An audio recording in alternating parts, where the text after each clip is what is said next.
अस्सलाम वालेकुम, आप देख रहे हैं सोचनामा और मैं हूं सैयद इनायत। नाजरीन, दुनिया में कुछ ऐसी रियासतें होती हैं जो ज़मीन पर नहीं बल्कि साजिश, ताकत और मंसूबा बंदी के नक्शे पर बनती हैं।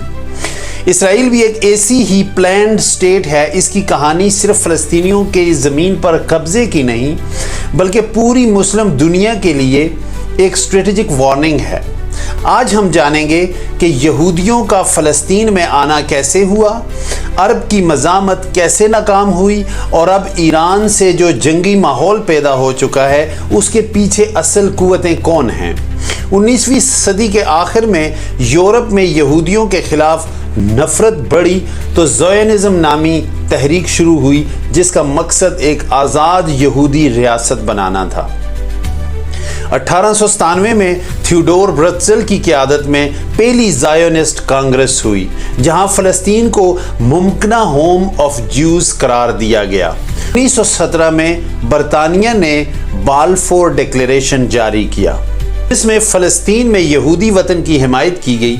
ये सब कुछ अंग्रेज़ों की डिवाइड एंड रूल पॉलिसी का हिस्सा था जिसके तहत अरबों को आज़ादी के वादे देकर इस्तेमाल किया गया। दूसरी आलमी जंग में नाजी जर्मनी ने 6 मिलियन यहूदियों को मारा तो यहूदी दुनिया के लिए एक विक्टिम नैरेटिव बन गया। इस बुनियाद पर मगरबी ताकतों ख़ुसूसन अमेरिका और बरतानिया ने इसराइल के क़याम की मुकम्मल हिमायत की। अक़वाम मुत्तहिदा ने 1947 में फ़लस्तीन को 2 हिस्सों में तकसीम करने का मंसूबा मंजूर किया। यहूदियों को 55% ज़मीन दी गई, हालांकि वो आबादी में सिर्फ 6% थे।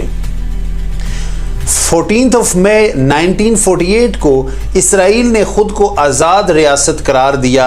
अगले ही दिन मिस्र, उर्दन, शाम, लबनान और इराक ने हमला किया, लेकिन इसराइल न सिर्फ बच निकला बल्कि उसने मज़ीद ज़मीन भी हासिल कर ली। इस जंग के बाद 7 लाख से ज़ायद फ़लस्तीनी रिफ्यूजीज़ बन गए। ये वाक़या नकबा कहलाता है, यानी तबाही। 1967 में अरब ममालिक ने इसराइल के ख़िलाफ़ एक और इत्तेहाद बनाया, लेकिन इसराइल ने पहले हमला करके सिर्फ 6 दिन में मिस्र, शाम और उर्दन को शिकस्त दे दी।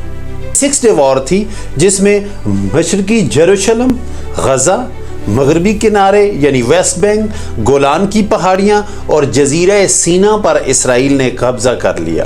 ये शिकस्त अरब दुनिया के लिए एक स्ट्रेटेजिक कोलैप्स था। इसके बाद अरब कौम परस्ती कमज़ोर हुई। फ़लस्तीनियों ने PLO यानी पैलेस्टाइन लिबरेशन ऑर्गेनाइजेशन के ज़रिए मुज़ामत शुरू की जिसके रहनुमा यासिर अराफात बने। 1987 में हमास बनी जो इख्वानुल मुस्लिमून की शाख थी और फ़लस्तीन में इस्लामिक रेजिस्टेंस की नुमाइंदा बनी।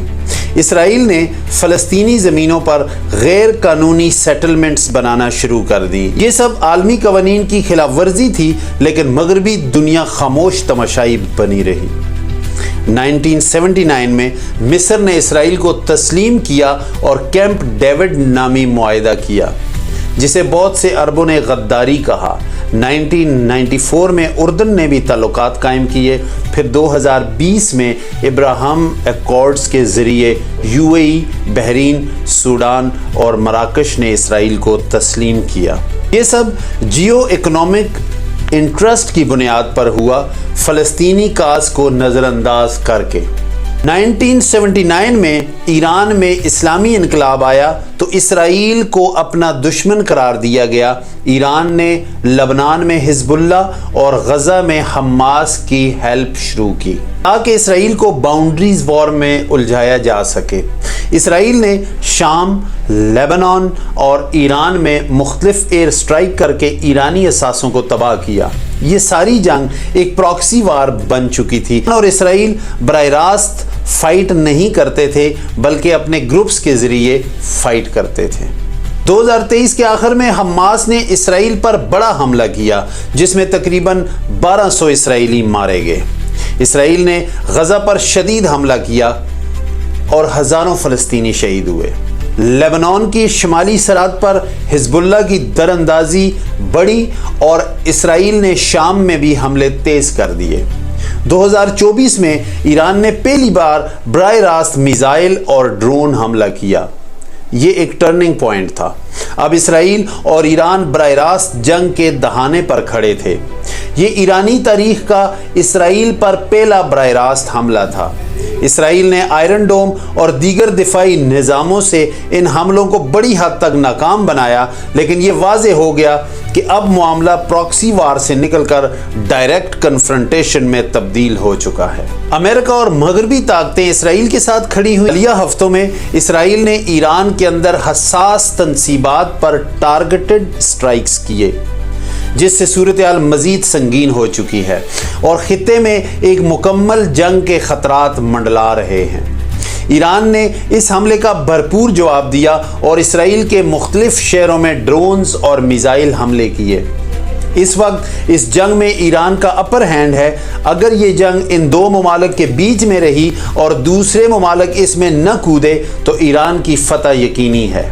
آخر میں جب یہ چنگاری عرب کے دوسرے ممالک میں پہنچی تو اب اسے پھونکوں سے بجھانے کی کوششیں تیز ہو گئی ہیں اور آخرکار چودھری نے جنگ بندی کا اعلان کر دیا ہے۔ اسرائیل کی کہانی ایک انتہا پسندانہ خواب کی حقیقت بننے کی کہانی ہے جس نے لاکھوں زندگیاں چھین لی۔ عربوں کی نا اتفاقی، فلسطینیوں کی بے بسی اور مغرب کی جانبداری نے آج اسرائیل کو ایک ریجنل سپر پاور بنا دیا ہے۔ لیکن سوال یہ ہے کہ کیا طاقت ہی سب کچھ ہے یا تاریخ کبھی نہ کبھی انصاف ضرور کرتی ہے؟ ان سوالوں کا جواب کمنٹ سیکشن میں ضرور دیں۔ سوچ نامہ کے پلیٹ فارم سے سید عنایت اور ٹیم کو دیجیے اجازت۔ پاکستان زندہ باد۔